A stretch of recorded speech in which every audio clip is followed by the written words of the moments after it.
Hello and welcome students. हम लोग पढ़ रहे थे CG board class 9th English के यूनिट फर्स्ट इन्वायरमेंट का रीडिंग सी सालू मरडा तिमक्का के एक्सप्लेनेशन को, और वो एक्सप्लेनेशन हम लोग प्रीवियस वीडियो में कंप्लीट कर लिए थे और इस वीडियो में हम लोग अब इस लेसन के एक्सरसाइज सॉल्यूशंस को देखेंगे। तो अगर आपने एक्सप्लेनेशन नहीं देखा है तो पहले आप उसको देख लेना और उसके बाद आप इन एक्सरसाइज सॉल्यूशंस पे आना। इस लेसन में मुझे क्वेश्चन आंसर्स नहीं दिखे, लेकिन कॉम्प्रीहेंशन एंड वोकैबुलरी वाले क्वेश्चंस, ग्रामर वाले क्वेश्चंस हैं, तो इनको थोड़ा थोड़ा डील कर लेते हैं ताकि आपका ये जो बुक का जो वर्कबुक है, जो ये पेजेस हैं आपके एक्सरसाइज वाले, ये आप फिल कर पाओ। सबसे पहले कॉम्प्रीहेंशन में दिया है what details about the following do you get in the passage.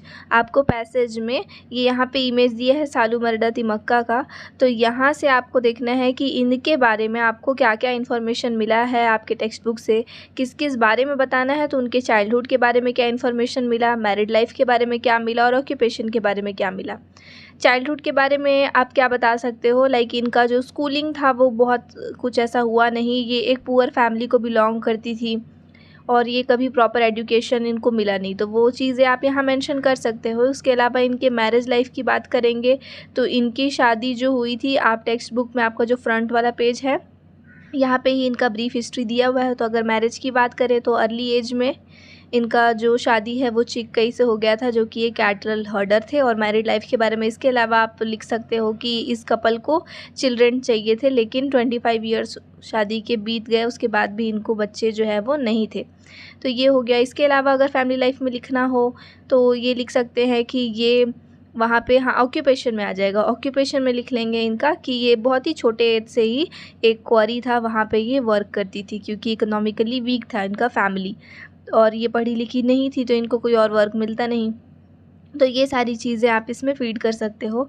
Next दिया है यहाँ पे, from there started a journey of untiring love and selfless service of an ordinary couple towards an extraordinary mission, a mission to raise as many trees as possible with love and care and as their children। तो ये code जो है वो हम लोग को text book में मिला था एक्सप्लेनेशन के टाइम पे, मैं आपको ये एक्सप्लेन भी की हूँ। तो यहाँ पे बोलना है, यहाँ क्वेश्चन आपको दिया, identify the description in the lesson that talks about थिमक्कास।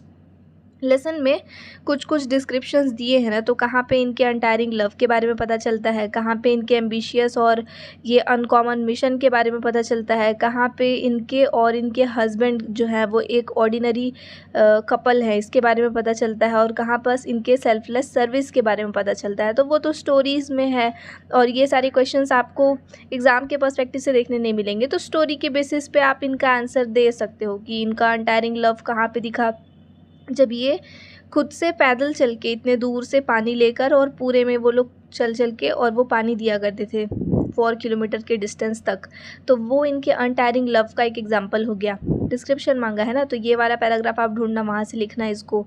Then ambitious और अनकॉमन मिशन, तो अनकॉमन मिशन क्योंकि 4 किलोमीटर तक के रेंज में ट्रीज़ लगाना कोई कॉमन मिशन नहीं था, ये एक बहुत बड़ा एम था और अनकॉमन मिशन था।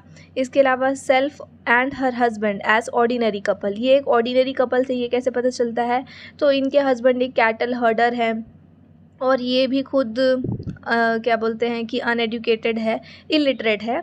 और उसके अलावा इनका जो है अर्ली एज में जो इनका काम था वो इनको क्वेरी माइंस वगैरह में, मतलब ये काम कर दी थी, तो उससे पता चलता है कि ये एक ऑर्डिनरी कपल है। और सेल्फलेस सर्विस की क्या बात है, तो ये लोग प्लांट्स ग्रो कर रहे थे जो कि इन्वायरमेंट को हेल्प करेंगे, क्योंकि ये प्लांट्स भी लगा रहे हैं कहाँ, ऐसा रोड साइड में, और कुछ ऐसा मतलब जैसे एक होता है ना कि क्रॉप्स लगाते हैं, तो उन क्रॉप्स से क्या होता है कि फार्मर को फ़ायदा होता है, जो क्रॉप्स लगाया है तो वो क्रॉप बिकेगा तो पैसा आएगा।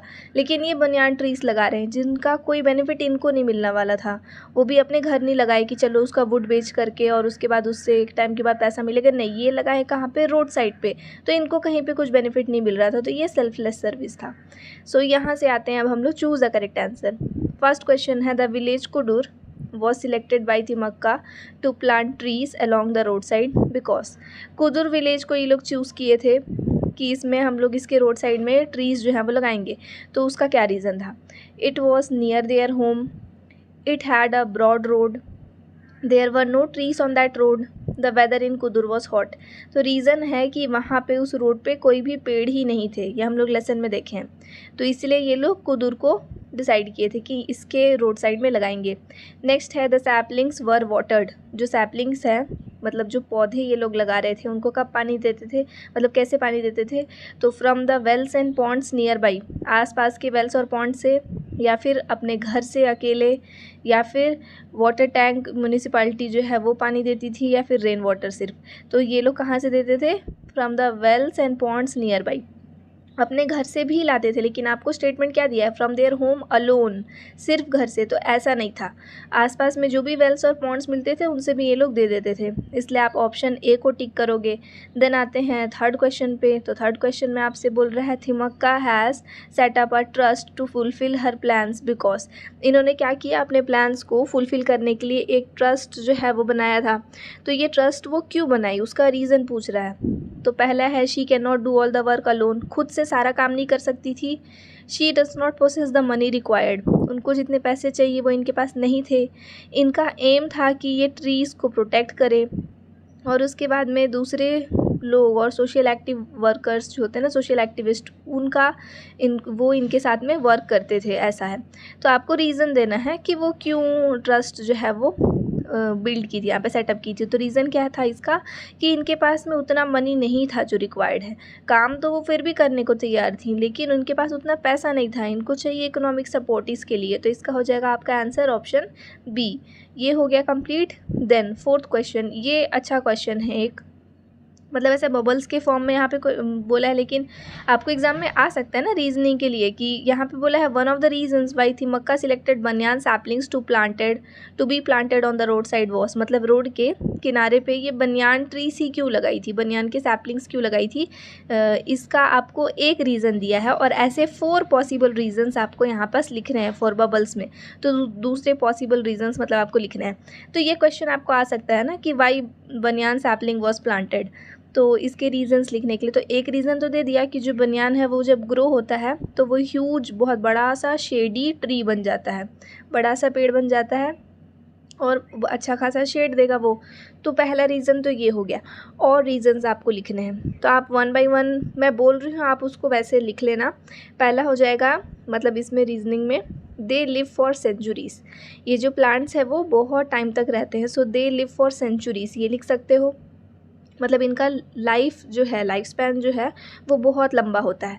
तो ये बेनिफिशियल है ना, जितने ज़्यादा वक्त के लिए रहेगा उतनी अच्छी बात है। सेकंड आप लिख सकते हैं they absorb large amount of carbon dioxide.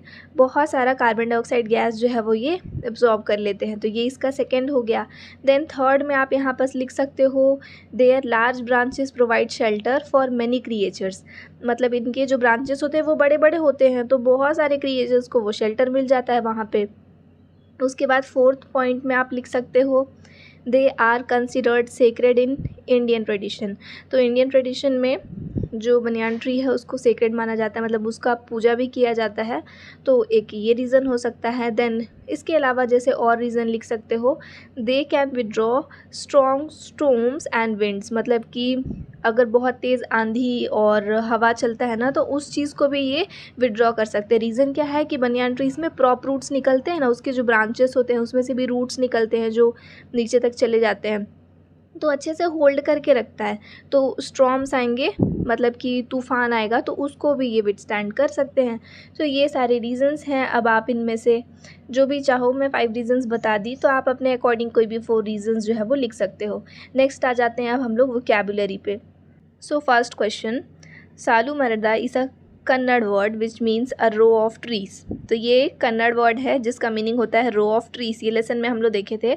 तो find out the meanings and local language equivalent to the words given below.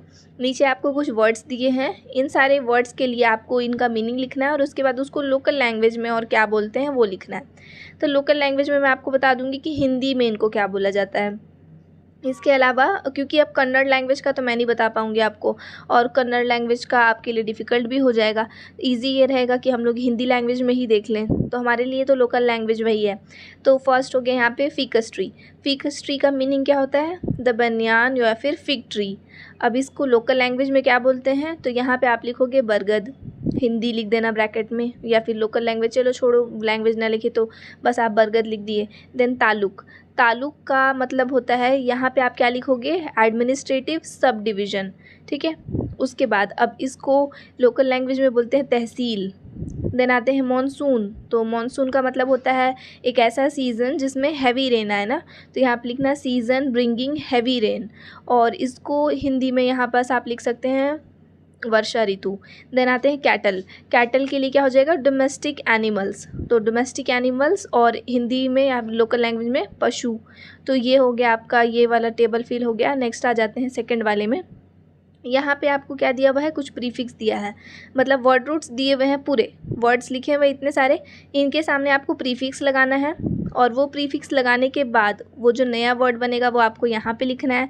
उसके बाद वो वर्ड जो बना है वो पॉजिटिव है या नेगेटिव है वो आपको यहाँ पे बताना है। एग्जाम्पल दिया है उससे समझ में आएगा। तो जैसे यहाँ पे लिखा हुआ है वर्ड रूट में फॉरेस्टेशन, फॉरेस्टेशन के सामने प्रीफिक्स लगा एफ, AF, तो इनको मिक्स करने से बनता है एफ, और फॉरेस्टेशन से एफॉरेस्टेशन, और ये जो है वो एक पॉजिटिव मीनिंग वाला वर्ड है, मतलब कि एक होता है डिफॉरेस्टेशन, अगर इस फॉरेस्टेशन के सामने DE लगा देते तो वो होता है डिफॉरेस्टेशन। इसका मतलब क्या होता है, प्लांट्स को या फिर ट्री जो है उसको कट करना, फॉरेस्ट को कट डाउन करना, और एफॉरेस्टेशन मतलब फॉरेस्ट और बढ़ा रहे हैं, उसमें नंबर ऑफ ट्रीज़ जो है वो बढ़ा रहे हैं। तो ये पॉजिटिव टर्म हो गया है फॉरेस्टेशन, और डिफॉरेस्टेशन जो है वो नेगेटिव टर्म हो जाता। देन एक्टिव, एक्टिव के सामने हम लोग लगा सकते हैं IN, तो ये हो जाएगा आपका इनएक्टिव, और इनएक्टिव जो है वो एक नेगेटिव टर्म हो गया। देन श्योर, श्योर के सामने आप लगा दो UN, ये हो गया अनश्योर, अनश्योर जो है वो आपका एक नेगेटिव टर्म है। देन डिफरेंस, डिफरेंस के सामने भी IN लगाएंगे तो इनडिफरेंस हो जाएगा, ये भी आपका नेगेटिव टर्म है। ऑर्डिनरी के सामने आप लगा सकते हैं एक्स्ट्रा, तो एक्स्ट्रा लिखोगे, लिख लेना आप, इसमें लिखते नहीं बनेगा, तो एक्स्ट्रा लिखोगे तो एक्स्ट्रा का मतलब यहाँ पे हो जाएगा एक्स्ट्रा ऑर्डिनरी, और ये एक पॉजिटिव टर्म है। टायरिंग, टायरिंग का आपको लेसन में बार बार दिख रहा है, अनटायरिंग जर्नी बार बार, तो अनटायरिंग यहाँ पे लिख देना अनटायरिंग, और उस वो जो है वो एक पॉजिटिव टर्म है। कॉम्प्रोमाइजिंग, इसमें लिख देना अनकॉम्प्रोमाइजिंग, और ये वाला आपका हो जाएगा पॉजिटिव टर्म। नेक्स्ट आते हैं आप थर्ड क्वेश्चन, प्रेस्टिजियस, ये एक एडजेक्टिव है जो हम लोग अवार्ड्स के सामने कभी कभी जोड़ते हैं ना, जिसकी वजह से अवार्ड्स का जो है एडजेक्टिव क्या करता है, थोड़ा सा और एनहांस कर देता है इस वर्ड को। तो सिर्फ अवार्ड मिला बोल देंगे या फिर प्रेस्टिजियस अवार्ड मिला बोलेंगे, तो फ़र्क है दोनों चीज़ों में। तो वैसे ही और एडजेक्टिव्स लगाने हैं आपको इन सारे वर्ड्स के सामने, ऐसा दिया है, और वो सारे एडजेक्टिव्स आपको अपने लेसन से ही उठाना है, ऐसा बोला है। तो जैसे पहला दिया हार्डशिप, तो हार्डशिप के सामने आप लिख सकते हैं इमेंस, इमेंस हार्डशिप बहुत जगह पे यूज़ हुआ है, या फिर और वर्ड आप यूज़ कर सकते हो न्यूमरस, न्यूमरस हार्डशिप कर देंगे। देन करेज, करेज के सामने आप ग्रेट करेज लिख देना। पेशेंस, पेशेंस में लिख देना रिमार्केबल पेशेंस। देन लव के लिए अनटायरिंग लव, और क्राइसिस के लिए इकोनॉमिक क्राइसिस। उसके बाद दिया है now add 2 more adjectives that can be used to describe the above noun, example immense hardship, तो हार्डशिप के सामने तो इमेंस लगा लिए, तो इमेंस हार्डशिप एक वर्ड हो गया। इसके अलावा 2 और एडजेक्टिव्स बोला है, तो इमेंस हार्डशिप की जगह हम लोग बोल सकते हैं न्यूमरस हार्डशिप और सीवियर हार्डशिप, ठीक है, ये सारे वर्ड्स, और बाकी में भी वैसे ही करके आपको लगाना है। तो ये आप कर लेना, 2 और लगा लेना, जैसे एक एक मैं आपको बता दी तो और एक एक एग्जाम्पल्स देख लो उसमें। देन आ गया list 5 words from your school environment that take the suffix ship, तो ऐसे ऐसे वर्ड्स आपको लगाने हैं इन्वायरमेंट से रिलेटेड जिसमें शिप वर्ड आता है। जैसे इन्वायरमेंट से रिलेटेड तो नहीं है, लेकिन मैं एक जनरल एग्जांपल आपको दे रही हूँ, फ्रेंडशिप, तो यहाँ पे शिप वर्ड आता है ना, तो वैसे ही वर्ड्स आपको ऐसे 5 वर्ड्स लिखने हैं। तो ये सारे क्वेश्चंस तो नेसेसरी वाले नहीं हैं, तो मैं इनको स्किप करूँगी, आप इनको कर सकते हो चाहो तो, नहीं तो नहीं भी करेंगे तो कोई दिक्कत नहीं है। ग्रामर वाले सेक्शन में आ सकते हैं, तो ग्रामर के सेक्शन में जैसे यहाँ पे एक सेंटेंस दिया है, they not only planted the saplings but also tended to the young saplings, तो यहाँ पे ये जो वर्ड यूज़ हुआ है नॉट ओनली और बट ऑल्सो, ये काम क्या करता है, लिंक करता है, इनको लिंकर्स बोलते हैं, जो स्टेटमेंट्स को लिंक कर रहा है। जैसे कि यहाँ पे ये लिख सकते थे कि दे प्लांटेड सैपलिंग्स, उसके बाद लिखते they tended to the young saplings.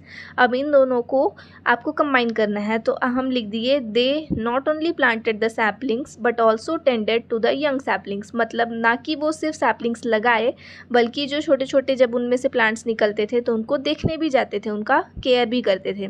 तो सेंटेंस ज्वाइन किए सेम वैसे ही, Thimmakka not only planted trees but also involve in various social activities.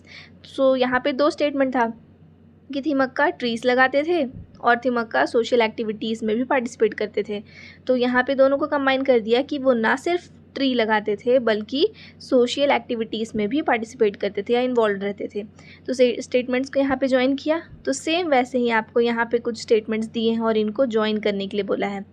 सो जैसे अम्मा what did you do when you grafted the saplings. तो यहाँ पे जैसे मान लो कि कुछ टाइम के बाद इनके बच्चे जो हैं, मतलब कुछ बच्चे हैं जो कि सालूमरदा थिमक्का से क्वेश्चंस पूछ रहे हैं, ठीक है। कुदुर विलेज के कुछ चिल्ड्रन हैं जो इनसे क्वेश्चंस पूछ रहे हैं, तो वो इनको आंसर्स दे रही है। तो ये क्वेश्चंस दिए हैं और इधर आंसर्स दिए हैं। आंसर में आपको दिख रहा है ये दो स्टेटमेंट है, सेम वैसे यहाँ पे भी दो स्टेटमेंट है, ये भी दो स्टेटमेंट है। क्वेश्चन एक ही है सब में, एक क्वेश्चन के दो दो स्टेटमेंट दिए हैं। तो इन्हीं स्टेटमेंट्स को आपको नॉट ओनली और बट ऑल्सो में, नॉट ओनली बट ऑल्सो के थ्रू ज्वाइन करना है। तो स्टेटमेंट देखते हैं। यहाँ पे क्वेश्चन है पहले कि जैसे बच्चे बोले उनसे कि अम्मा what did you do when you grafted the saplings. जब आप सैपलिंग्स ग्राफ्ट किए तो क्या करते थे। तो ये आंसर क्या दे रही है, we wrapped soil around the saplings, we kept them moist. दो स्टेटमेंट हो गया, अब इनको ज्वाइन करना है। तो आप क्या लिखोगे, we not only wrapped soil around the saplings but also kept, यहाँ से लिखना केप्ट देम मॉइस्ट। दोनों स्टेटमेंट्स आपका जो है वो मिक्स हो जाएगा। देन आते हैं did you put tree guards, क्या आप ट्री गार्ड्स रखती थी, ये नेक्स्ट क्वेश्चन है। तो फिर यहाँ पे दो आंसर दिया हुआ है, we put thorns around them, we check that they were not drying up. ये दो हो गया। अब इनको कंबाइन करते हैं, तो यहाँ पे लिखोगे we not only put thorns around them but also check that they were not drying up. यहाँ से वी हट रहा है और यहाँ पे वी के जस्ट बाद हम लोग नॉट ओनली लगा रहे हैं, यहाँ से वी हटा के बट ऑल्सो लगा रहे हैं। देन नेक्स्ट क्वेश्चन है do you no trees you planted even now. तो क्या आपको अभी भी पता है कि आप कौन कौन से ट्रीज लगाए थे। तो यहाँ पे लिखिए yes I know all of them, they also know me. तो यहाँ पे क्या लिखोगे, not only I know all of them but also they know me. Then उसके बाद में यहाँ पे येस भी लगाना कि yes not only I know them, know all of them but also they know me. Then आते हैं do you know the animals and birds on the trees to. तो जो उसमें एनिमल्स और बर्ड्स रहते हैं क्या उनको भी जानते हो। तो यहाँ पे आंसर क्या दिया है, I go to the trees every day, मैं हमेशा वहाँ जाती हूँ। So I sit under the shade for many hours, और बहुत देर तक उसके शेड में बैठती हूँ। So some of the birds are my friends. तो ये तो बच्चों के लिए बच्चों जैसा आंसर है। तो यहाँ पे हम लोग क्या लिखेंगे, I not only go to the trees every day but also sit under the shade for many hours, so some of the birds are my friends. ये हो गया आपका। ऐसा ही करके फिर एक और दिया है ग्रामर में, डिस्पाइट और इंस्पाइट वर्ड का यूज़। तो डिस्पाइट हम लोग यूज़ करते हैं जैसे कि इवन दो वर्ड होता है ना, कि डिस्पाइट कुछ ऐसा है तब भी मैं ये कर रही हूँ, कुछ नेगेटिव है उसके बावजूद आप उस चीज़ को कर रहे हो, वैसा वाला थॉट रहता है नेगेटिव स्टेटमेंट में डिस्पाइट। और इन स्पाइट ऑफ भी वैसा ही करके हम लोग ले सकते हैं। स्टेटमेंट्स पे आएंगे तो ज़्यादा क्लियर होगा, मैं आपको डायरेक्टली एग्जांपल से बता रही हूँ। जैसे यहाँ पे he had problems in English in spite of hard work, hard work करने के बाद भी उनको इंग्लिश बोलने में प्रॉब्लम्स आ रहे थे या फिर इंग्लिश लैंग्वेज में प्रॉब्लम आ रहा था, ये दिया है।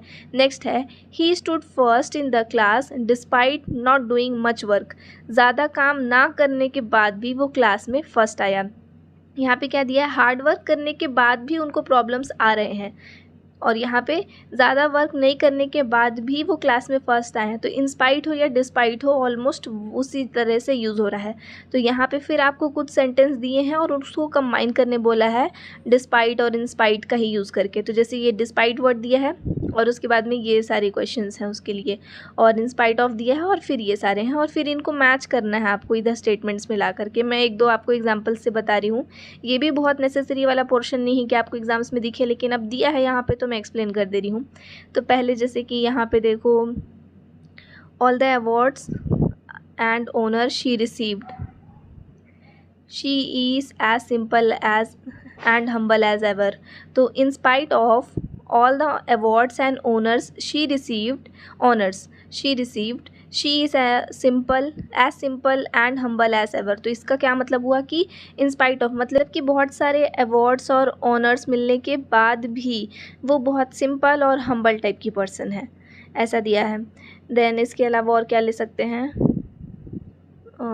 knowing not her other domestic work, she watered the plants every morning। हाँ, in spite of her other domestic work she watered the plants every morning, मतलब उनके दूसरे डोमेस्टिक वर्क के होते हुए भी, in spite of का मतलब ये हुआ ना, तो दूसरे डोमेस्टिक वर्क होते हुए भी she watered the plants every morning. तो इस टाइप से आपको कंबाइन करना है, इसको या फिर इसको उठाना है। और मतलब ये देखो, ये दोनों स्टेटमेंट्स के लिए तो मैं इन स्पाइट ऑफ उठाई, और इधर वाले स्टेटमेंट्स के लिए डिस्पाइट को उठाओगे, और फिर ये दो स्टेटमेंट्स तो हम लोग यूज़ कर लिए, यहाँ इसमें ये मैच हो गया। और वैसे ही आपके पास में इधर 3 स्टेटमेंट्स बच गए हैं, तो इधर मैच कर लोगे, ऐसा करके दिया है। नेक्स्ट है राइटिंग सेक्शन। तो राइटिंग सेक्शन में आप स्टोरी से इसको फिल करोगे, ये आपका टास्क है। जैसे यहाँ पे नेम पूछा है, आपको क्या दिया है, सालूमरदा तिमक्का का बायोडेटा प्रिपेयर करना है। एग्जाम में बायोडेटा बनाने के लिए आता है, तो आपको एक प्रॉपर स्टोरी या फिर ऐसा इन्फॉर्मेशन दिया रहेगा और उसको देख के बायोडेटा बनाना होता है। जैसे अभी लेसन में हम लोग को ये सारी चीज़ें मिली हैं जो बायोडेटा यहाँ बोल रहा है, तो बस वहाँ से देख के आपको फिल करना है। जैसे नेम, तो ये सालूमरदा तिमक्का का बायोडेटा है, तो आप यहाँ पे सालूमरदा तिमक्का लिख दोगे। देन प्लेस ऑफ बर्थ, तो इनका बर्थ कहाँ पे हुआ था, हुलिकल, मगधी, बेंगलोर। हुलिकल विलेज था, मगधी ताल्लुक था, और बेंगलोर उस जगह का नाम था, सिटी था मतलब। तो यहाँ पे आप प्लेस ऑफ बर्थ में लिख दोगे Hulikal, comma Magadi, comma Bangalore.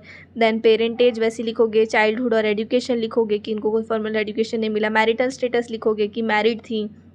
Husband का नेम और ऑक्यूपेशन लिखोगे, तो हस्बैंड का नेम क्या था यहाँ पे, चिक्कई, और उनका ऑक्यूपेशन कैटल हर्डर। देन इनका एज लिखोगे, तो एज दिया होगा लेसन में, वहाँ से इनके लाइफ का मिशन, उसके बाद कोई भी स्पेसिफिक डिटेल्स इनके मिशन के बारे में जो लेसन में मिल जाए।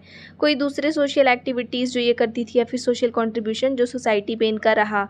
और इसके अलावा ह्यूमैनिटी को क्या मैसेज दी थी, ये मैसेज वाला था ना कि हर कोई अपने मतलब कोई एक ऐसा एसेट छोड़ के जाए जो ह्यूमैनिटी के काम आए, वो इनका मोरल वैल्यू था या इनका मैसेज था ह्यूमैनिटी के लिए। तो ये सारी चीज़ें आपको इसमें फिल करनी है। तो यहाँ पे मैं एंड करती हूँ इस वीडियो को। अब नेक्स्ट वीडियो में मैं आपको यूनिट 2 जो है वो एक्सप्लेन करना स्टार्ट करूँगी, यूनिट 2 स्पोर्ट्स। तो फिलहाल आपको इंग्लिश के प्लेलिस्ट का वीडियो जो है वो स्क्रीन पे डिस्प्ले हो रहा होगा, प्लेलिस्ट डिस्प्ले हो रहा होगा सारे वीडियोस के। तो यहाँ पे आप क्लिक करके वीडियोस देख सकते हैं क्लास 9th इंग्लिश के बाकी सारे। Thanks for watching and please do subscribe if you are new to our channel.